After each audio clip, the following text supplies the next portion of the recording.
عزیزان محترم،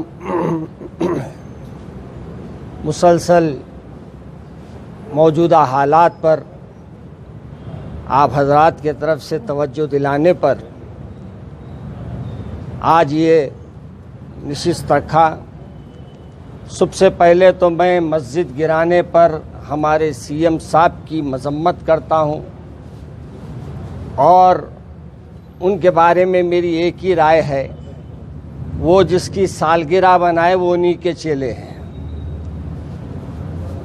اب ان کا بھی وہی حال ہوگا جو اس سے پہلے ہمارے ہندوستان کے بڑی باتیں کہنے والے صاحب کا انجام ہوا تھا۔ ایک بات یاد رکھیے، اللہ کے گھروں کو گرانے والوں سے ہماری دوستی ہرگز نہیں ہو سکتی، چاہے کوئی بھی رہے۔ اگر جو اللہ کے گھر کو گرایا، ہم یہ اللہ سے امید رکھتے ہیں اللہ اس کو بھی گرائیں گا انشاءاللہ۔ اور یہ وقت ایسا ہے جہاں دنیا تمام میں ایک عجیب و غریب کیفیت ہے، لوگ بیماری سے مر رہے ہیں، بیماری کی وجہ سے لوگ پریشان ہیں۔ ایسے وقت میں لاک ڈاؤن میں آپ کا یہ کام کرنا مجھے حیرت کی بات ہے، اور یہ سی ایم صاحب کی خوبی ہے کہ انہوں جس کی تعریف کرتے اسی کے بلڈنگوں کو صاف کرتے۔ نظام کے بارے میں بڑے بڑے بولتے ہیں، اور ان کے کارنامے دیکھو آپ، جتنی نظام کی عمارتیں ہیں اس کو ڈھانے میں انہوں سب سے آگے۔ تو بتانے کا مقصد صرف یہ ہے کہ یہ نام سے ہمارے ساتھ ہے، کام میں ہمارے پورے کے پورے نرسمہا راؤ کے چیلے ہیں۔ لہٰذا میں اس وقت ہمارے سی ایم صاحب سے ہو یا حکومت سے ہو یہ مطالبہ کرتا ہوں کہ وہ 2 مساجد جو شہید کیے گئے ہیں وہ آپ دوبارہ پہلے تعمیر کریں۔ آپ کا سیکریٹریٹ تعمیر ہو یا نہ ہو، ہم کو اس سے کوئی غرض نہیں ہے۔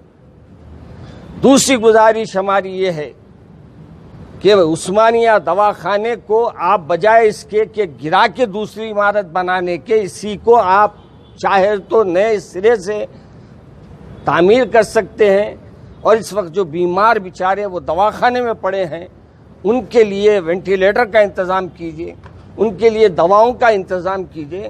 آج ضرورت ہے، ہر گلی میں، ہر مقام پر، ہر محلے میں اس وبا کی وجہ سے لوگ پریشان ہیں۔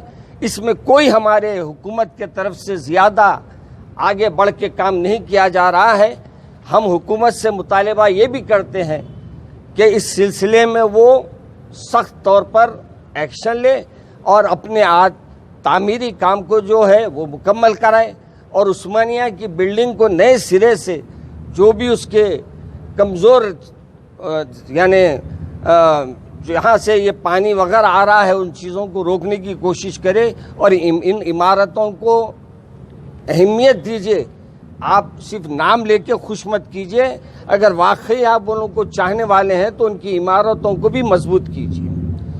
اور ہمارے کمشنر صاحب سے اپیل ہے کہ اب عید کا موقع آ رہا ہے، اب اس عید کے موقع پر آپ ہمارے تمام احباب کو بلا کر مشورہ کیجیے، اور کر کے اس کے انتظامات کیسے کرنا ہے اس سلسلے میں بھی ایک مشاورت کے بعد فیصلہ کیا جائے گا انشاءاللہ، اور ہم امید رکھتے ہیں کہ وہ مشاورت رکھیں گے۔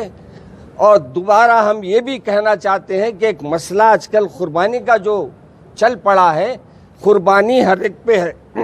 ہاں، ایسی صورت میں جہاں آپ کو قربانی کرنے نہیں دیا جا رہا ہے، جیسے بمبئی میں حال میں میں پڑھا، وہاں اجازت نہیں دیں گے، ایسی صورت میں وہ بات ہو سکتی ہے، مگر یہاں ویسی بات نہیں ہونے دیں گے ہم انشاءاللہ۔ اللہ سے امید ہے کہ انشاءاللہ اللہ ہمارا ساتھ دے گا۔ اور آپ حضرات کے سوال کچھ ہے تو پوچھئے، آپ موجود ہیں اس واسطے بول دے رہا ہوں میں، مگر پہلے دواؤں کا انتظام کرو، اس کے بعد ٹیسٹاں کراؤ۔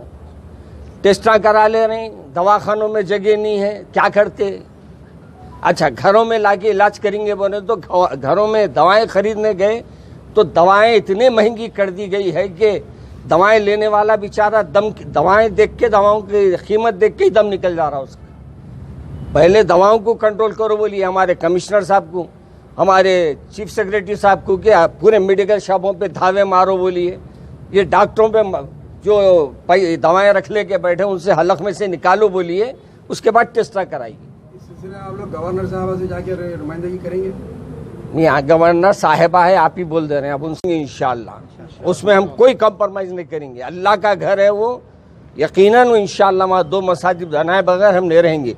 2 باتیں میں حال میں بھی میں کسی توسط سے میں بول بھیجا، ہمارے کو یہ بھی بتانا مقصد ہے کہ ہمارے کچھ علماء کو لے جائیے آپ، جہاں اس وقت مساجد تھے وہاں ہمارے کمشنر صاحب سے میری خواہش ہے، اور ہمارے وہ کیا کہتے ہیں ان کے پی اے سے، سی ایم صاحب کی کیا رہتے بھائی، ہاں سیکریٹری، چیف سیکریٹری سے، کہ وہ ہمارے کو لے جائے اور وہ دونوں مساجد کا معائنہ کرائے تاکہ ہم کو معلوم ہو گر گئی یا گرائی گئی۔ لیکن بورڈ کی جانب سے کوئی ریزولوشن پاس نہیں کیا گیا، تو آپ اس سلسلے میں کیا کہیں گے؟ دیکھیے، وقف بورڈ کس کے کنٹرول میں ہے؟ وہ وقف بورڈ کا خود کنٹرول جو ہے سی ایم صاحب کے ہاتھ میں ہے۔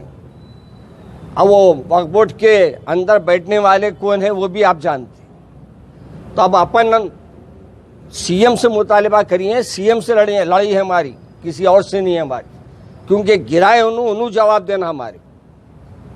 ایک نیوز وغیرہ میں پڑھا میں کہ کچھ انہوں نے وہاں کورٹ میں کچھ داخل کیا ہے بول کر، میں وہ جب تک کہ وہ فیصلہ یعنی وہ جو فیصلہ ہوا ہے وہ ہاتھ میں نہیں آیا جب تک اپن کچھ بول نہیں سکتے، کیونکہ وہ کورٹ میں کیس ہے۔